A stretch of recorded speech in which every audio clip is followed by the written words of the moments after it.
जी जनाब, तुसी वेख सकते हो कि यह एक टोरनेडो शेप का तूफान आया है दरिया रावी दे विचों ते ठट्ठा जीवन मौजा खुर नज़ दरबार मियां इलियास ये वाक़या पेश आया है।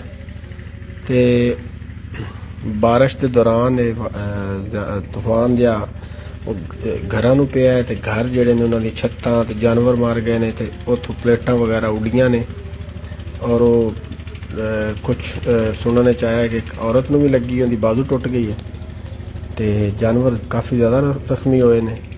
घरां दी छत्तां वगैरह का नुकसान होया है, घरां दे दराड़ां पै गईयां ने ते अल्लाह पाक बाकी जानी नुकसान तो महफूज रखे है।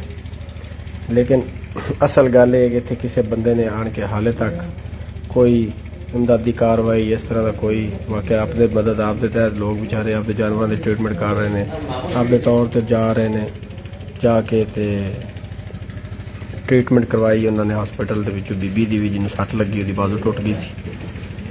तुहाडे सामने हालात ने साडे मुल्क दे। अल्लाह पाक रहम करे लोगों ते।